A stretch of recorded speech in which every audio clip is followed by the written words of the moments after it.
యేసుక్రీస్తు నామములో అందరికీ వందనాలు తెలియజేస్తున్నాను. అందులో మాత్రమే ధ్యానం చేస్తున్నాను. లోకాసు వార్త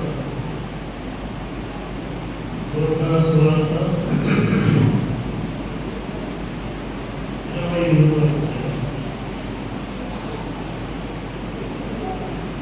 లోకాసు వార్త 23వ అధ్యాయం 42వ వచనం. తీసారా? లోకాసు వార్త 23వ అధ్యాయం 42వ వచనం చదువుతున్నాను.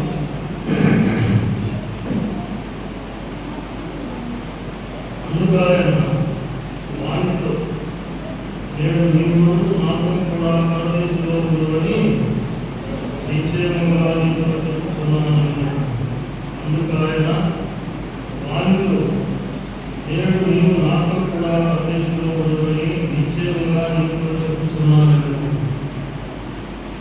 చిన్న ప్రార్థన. ప్రేమానుభవమైన తండ్రి, ఈ పాదాలు వందనాలు స్తోత్రాలు చేస్తున్నాను. అందులో మాటలు చదవబడింది, మీరు దీవించండి, ఆశీర్వదించండి. ఇంటున్నటువంటి మా అందరూ కూడా తండ్రి ఈ వాక్యాన్ని సారుగా జీవించే భాగ్యాన్ని దయచేయమని, పరిశుద్ధాత్మ సహాయం మాకు దయచేయమని తెలుస్తూ ప్రభువైన యేసుక్రీస్తు నామములో ప్రార్థన చేసి పెట్టుకుంటున్నాం తండ్రి. ఆమేన్. శిలువ శిక్ష ఈ యొక్క శిక్ష మనకు తెలిసిన మాటలే. ఈ సందర్భాన్ని బట్టి మనం జ్ఞాపకం చేసుకోవాలి. ధర్మశాస్త్రం ప్రకారం యేసు ప్రభువుని ఆనాడు కొరడాలతో కొట్టి చంపాలి. లేకపోతే దాని ముందు మార్కు సువార్త 7వ అధ్యాయంలో స్టెఫెను ఎట్లా చంపారో బైబిల్ రాళ్లతో కొట్టి చంపాలి. రాళ్లతో కొట్టి చంపాలా? నేను చెప్పాను కొరడాలతో కొట్టాలా, రాళ్లతో కొట్టి చంపాలి. ఇది ధర్మశాస్త్ర సిద్ధాంతం. అయితే ప్రభువైన యేసుక్రీస్తుని సిలువ వేసేది ఈ రోమా సిద్ధాంతం, ఈ యెరూషలేము సిద్ధాంతం కాదు. పక్క దేశంలో వాళ్ళు అనుసరిస్తుంటే ఆ దేశపు శిక్షలు వీళ్ళు కూడా అమలుపడతాయి. మన భారతదేశపు శిక్ష ఏది? భారతదేశ శిక్ష గురి శిక్ష. గురి శిక్ష చాలా సులభమైన శిక్ష. గురి శిక్ష చాలా సులభమైన శిక్ష. ఏంటంటే ఎంత పాపం చేసినా ఆయన గురి శిక్ష చేసినప్పుడు ఆయన ముసు పెట్టేసి ఆ గురిని బిగించేసి ఒక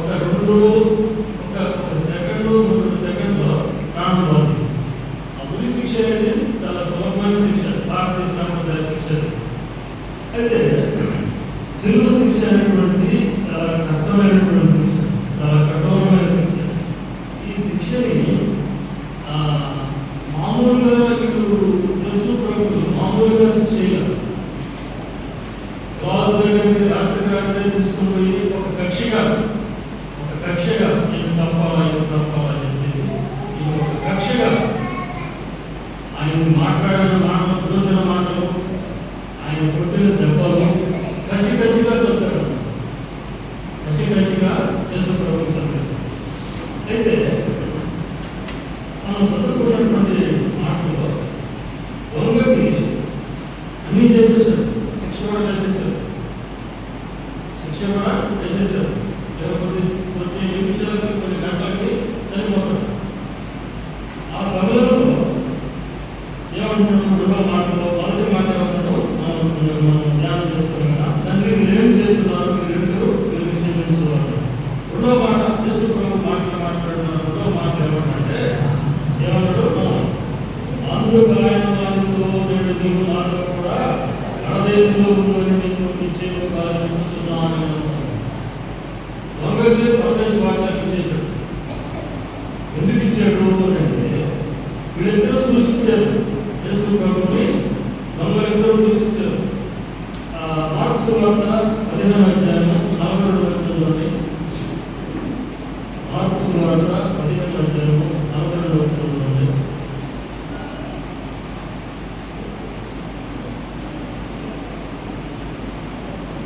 15:42.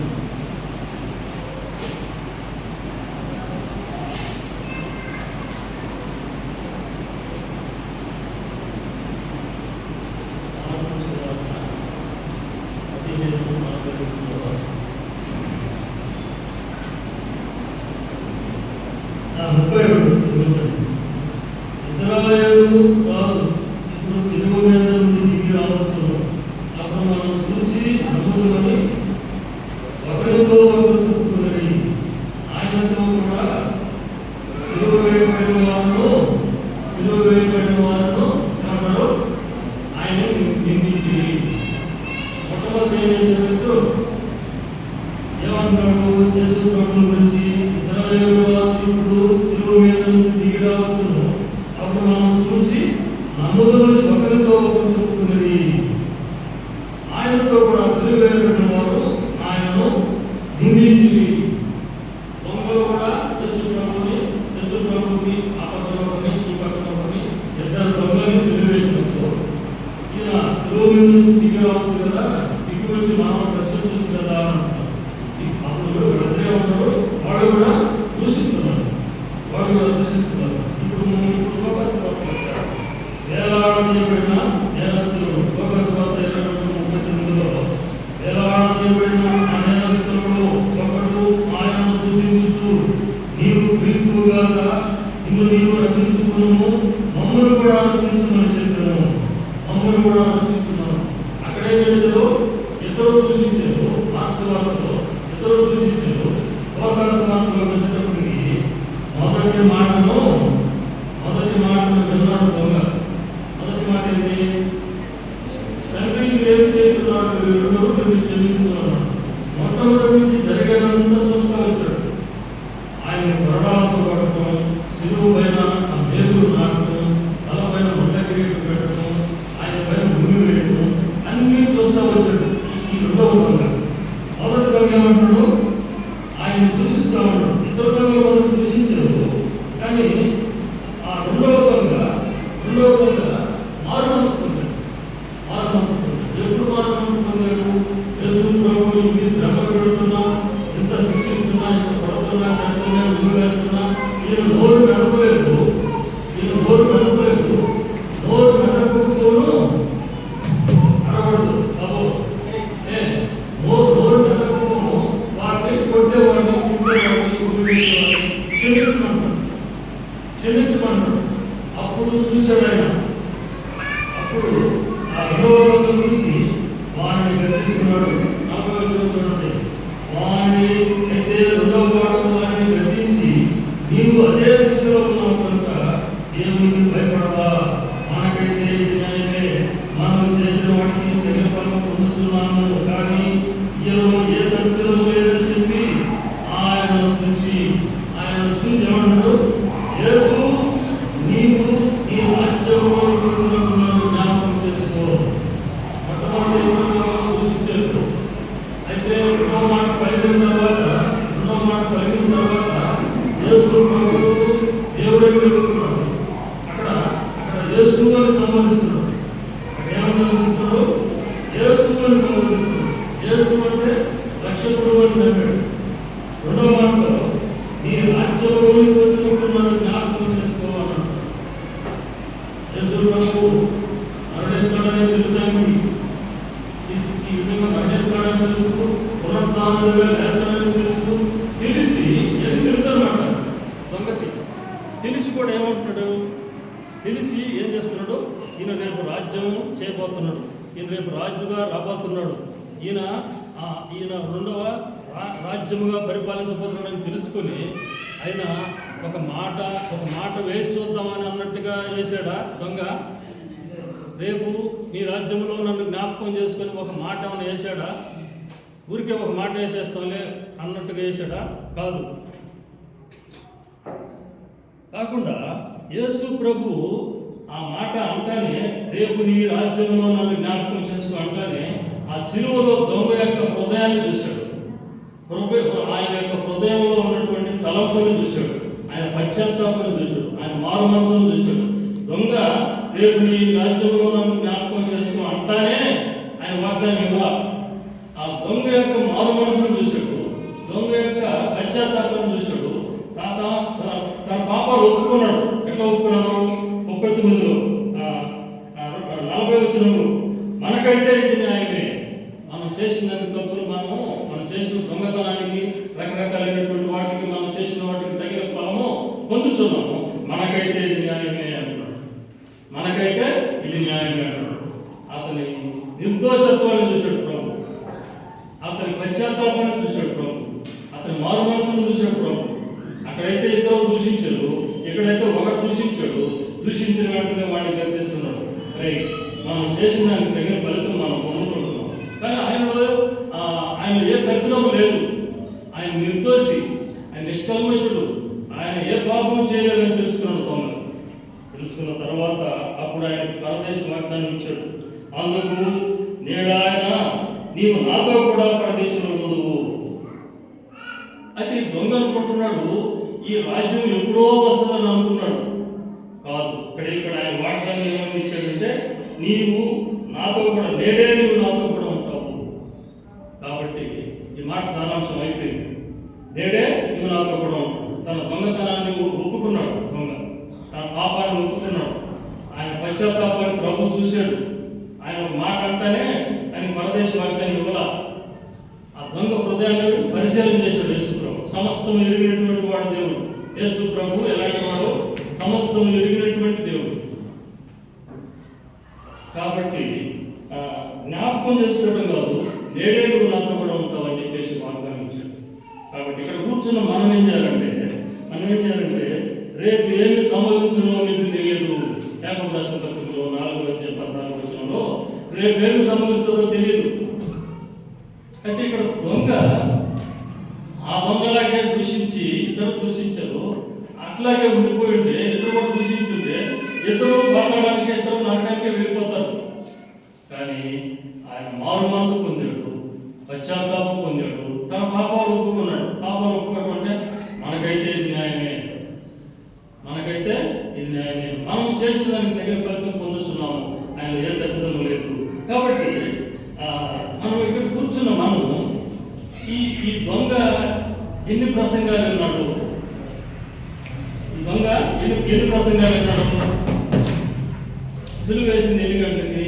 9 గంటలకి వేసింది. 9 గంటల నుంచి 10, 11, 12, 1, 2, 3 6 గంటల సేపు సిలువలో ఉన్నాడు. ఈ 6 గంటల్లోనే మార్పు పొందాడు. యేసు ప్రభు గురించి తెలుసు ఆయనకి. ఆయన చిన్న శిశువుగా పుట్టాడు, లోకరక్షకుడిగా పుట్టాడని తెలుసు, అంతా తెలుసు. కానీ అతని జీవితం మార్చుకోవాలి. అతను పోయే దారిలోనే పోతా ఉన్నాడు. కానీ ఎప్పుడైతే ఈ మొదటి మాటలు విన్నాడో, ఎప్పుడైతే క్షమించమని అడిగాడో, అప్పుడు ఈయన మారు మనసు పొందాడు. ఒక 2 గంటల్లోనో, 2-3 గంటల్లోనే ఈ దొంగ మార్పు చెందాడు. మార్పు చెంది పరదేశికి చేర్చబడ్డాడు. అయితే మనము ఇక్కడ ఉన్నటువంటి మనము యేసు ప్రభువు మనకు తెలుసు, ఆయన జన్మ ఎలాంటిదో తెలుసు, ఆయన పరిశుద్ధ జీవితం మనకు తెలుసు, ఆయన ఎన్ని అద్భుతాలు చేశాడో మనకు తెలుసు, ఆయన సృష్టికర్తని మనకు తెలుసు. ఎన్నో ప్రసంగాలు మనం వింటానే ఉంటాము. కానీ మనం కూడా దొంగలమే. ఏ విషయంలో మనం దొంగతనం చేస్తూ ఉన్నాము? ఆయనకి ఇవ్వాల్సిన సమయాన్ని మనం దొంగిలిస్తూ ఉన్నాం. ఆయనకి ఇవ్వాల్సిన సమయాన్ని, నేను ఈరోజు ఆ డ్యూటీకి పోవాలా, ఈరోజు నేను వ్యాపారం చేసుకోవాలా, లేకుంటే పొలంలోకి పోవాలా, ఆయనకి ఇవ్వాల్సిన సమయాన్ని మనం దొంగిలిస్తూ ఉన్నాము. ఆయనకి ఇవ్వాల్సిన ద్రవ్యాన్ని, ఆయనకి ఇవ్వాల్సిన భాగాన్ని ఆయనకి మనం ఇవ్వటం లేదు. అది కూడా మనం దొంగిలిస్తూ ఉన్నాం. ఇంకా అనేక విధాల్లో, ఇంకా చెప్పాలంటే రకరకాలైన మన చూపుల్లో దొంగతనం ఉంది, మన క్రియల్లో దొంగతనం ఉంది, మన నడవడికలో దొంగతనం ఉంది. శిక్ష వేయబడ్డటువంటి దొంగ, సిలువలో బంధించబడిన దొంగ వెంటనే పరదేశికి వెళ్ళిపోయాడు. ఇక్కడ ఎన్నో ప్రసంగాలు విన్న మనం, అంటే అందరి సంగతి కాదు, కొందరు మనం పరదేశం పోతామా పోలేమా అన్న సందిగ్ధంలో కొంతమంది ఉండొచ్చు. ఈ దొంగకి ఆరాధన లేదు, రొట్టె రసం లేదు, కానుకల పెట్టిలో కానుకలు వేసినవాడు కాదు, ఆ కూడికల్లో కూర్చున్నవాడు కాదు, ప్రసంగాలు విన్నవాడు కాదు. యేసు ప్రభు యొక్క ఆయన యొక్క మాటని ఉన్నాడు. ఆయన యొక్క మాటను ఒక్క మాట మాత్రమే ఉన్నాడు. తండ్రి మీరేమి చేస్తున్నారు, మీరు ఎదురు క్షమించు అన్నాడు. ఆ మాటతో కూడా ఈ దొంగ జీవితం మారిపోయింది, పరదేశకు వాగ్దానం ఇవ్వబడింది. కాబట్టి రేపు సంభవిస్తుందో నీకు తెలియదు. చివరికి ఒక మాట చదువుకుని మనం ముగించుకున్నాం. యెషయా గ్రంథం 55:6 చూడండి.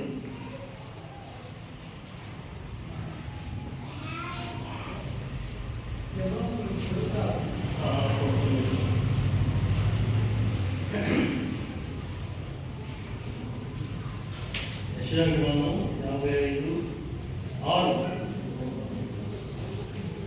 దొంగ దొంగ ఆ దొంగలాగే అట్లాగే దూషిస్తూ ఉంటే కొన్ని గంటలకి వాళ్ళిద్దరు ముగ్గురు మరణిస్తారు. కానీ యేసు ప్రభు ఆయన సమాధి చేయబడిన తర్వాత ఆయన పునరుద్ధానంలో లేచి వెళ్ళిపోతారు. ఆ విషయం అక్కడ ఉంచండి. వీళ్ళిద్దరూ కాపాడాలని వెళ్ళిపోతారు, ఇద్దరు దొంగలు. కానీ ఆ ఉన్న సమయాన్ని దొంగ ఏం చేశాడు? ఆ ఉన్న సమయాన్ని సద్వినియోగం చేసుకున్నాడు. యెషయా గ్రంథం 55:6 చూడండి. యెహోవా మీకు దొరుకు కాలమునందు ఆయనను వెదకుడి, ఆయన సమీపంలో ఉండగా ఆయనను వేడుకున్నది. ఆయనను వేడుకోవాలి. పక్కనే ఉన్నాడు ఆయన. యేసు ప్రభు పక్కనే శిష్యుడు ఉన్నాడు. ప్రభువా నీ రాజ్యంలో నన్ను జ్ఞాపకం చేసుకుంటాడు అని వేడుకున్నాడు. ఇంకొక గంట సేపు ఆగి ప్రాణం పోయిన తర్వాత వేడుకోలేడు, పరదేశకు వెళ్ళలేడు. కాబట్టి మంచి పని చేశాడు అనమాట. ఏమని మనం చదువుతున్నాడు. యెహోవా మీకు దొరుకు కాలముందు ఆయనను వెదకుడి, ఆయన సమీపంలో ఉండగా ఆయనను వేడుకోవాలి. ఇదే మిక్కిలి అనుకూలమైన సమయం. అనుకూలమైనటువంటి సమయం. ఒక వాహనం పోతా ఉంది ఉన్నట్టు ఉండి ఇంకొక వాహనం వచ్చి గుద్దేసింది. రేపు నమ్ముకుంటాను లేదు దేవుడు, లేకపోతే ఇంకొక వారం తాలి నమ్ముకుంటాను లేదు, ఒక నెల తాలి నమ్ముకుంటాను లేదు. ఆ పోతా ఉన్న వాహనం ఇంకొక వాహనం గుద్దేసింది. అక్కడికక్కడే ఆ వ్యక్తి మరణిస్తాడు. ఇది జనరల్గా జరిగేటువంటి ఉదాహరణలు అన్నమాట. జరుగుతూ ఉన్నాయి కూడా. వాయిదాలు వేసుకోవద్దు. మారు మనసు లేని వారు మారు మనసు పొందాలి. బాప్తిసం లేని వారు బాప్తిసం తీసుకోవాలి. పశ్చాత్తాపం. దొంగ పశ్చాత్తాపం లేనివాడు పశ్చాత్తాపడాలి. నీకు అనుకూల సమయం. ఇక్కడ ఏమంటాడు? ఆయన సమీపంలో ఉన్నాడు. ఆయన ఎక్కడ ఉన్నాడు? ప్రభువైన యేసుక్రీస్తు ఎక్కడో లేడు, సిలువలో లేడు, నీ పక్కనే ఉన్నాడు. సిలువ పక్కనే ఉన్నాడు. దొంగకి ఎట్లా ఉన్నాడో అట్లా నీ పక్కనే ఉన్నాడు. దేవుడి వాక్యంలో నీతో మాట్లాడుతూ ఉన్నాడు. ఆయన సమీపంలో ఉండగా యెహోవా మీకు దొరుకు కాలముందు ఆయన వెదకుడి, ఆయన సమీపంలో ఉండగా ఆయనను వేడుకునుడి. ఆయనను వేడుకోవాలా? వేడుకున్నాడు. వెంటనే దొంగకి ఏ రీతిగా పరదేశ వాగ్దానం దొరికిందో అదేవిధంగా ఇంకా మారుమనసు లేనివాడు, బాప్తిస్సు లేనివాడు, పశ్చాత్తాపం లేనివాడు, ప్రభు సన్నిధిలో లేనివాడు ఆయన దగ్గరలోనే ఉన్నాడు. ఇదే మిక్కిలి అనుకున్న సమయం. కాబట్టి ఆయన మనం వేడుకునే వాళ్ళని ఉండాలా? ఆయన్ని మనం ఇందాక ఏం చెప్పాను, మనం కూడా దొంగలమే. ఆయన సమయానికి ఆయనకి ఇవ్వటంలే. మన ఇష్టానుసారంగా మనం జీవిస్తూ ఉన్నాం. మన విలాసాలకి సమయాన్ని మనం ఇస్తూ ఉన్నాం. మన విలాసాలకి మన ద్రవ్యాన్ని మనం ఇస్తూ ఉన్నాం. అది కూడా దొంగతనమే. కాబట్టి మనం చేయవలసింది ఆయన సమయాన్ని మనం దొంగిలిస్తూ ఉన్నాం, ఆయన ద్రవ్యాన్ని మనం దొంగిలిస్తూ ఉన్నాం. ప్రతి మాట కూడా సిలువలో దొంగిలించాడు. ఇక్కడ ఈ మాట అక్కడ వారిని క్షమించమన్న రెండో మాట. రేపు మూడో మాట ఏమన్నాము? ఇదిగో నీ కుమారుడు అన్నాడు. ఇదిగో నీ ఏమన్నాడు కదా మూడో మాట. అమ్మా ఇదిగో నీ కుమారుడు అంటే అట్లా తల్లిదండ్రులు పూజించేవాళ్ళకి మనం ఉండాలి. దొంగలాగా మారుమనసు పొందేవాళ్ళం. మొదటి మాటలో క్షమించేవాళ్ళని ఉండాలి. కాబట్టి ఇదే మీకు అనుకూల సమయం. ఈ సమయం పోతే మన సమయం రాదు. కాబట్టి దొంగలాగా మనము ప్రభు సన్నిధిలోనే మన పక్కనే ఉన్నాడు చేసుకుంటాం.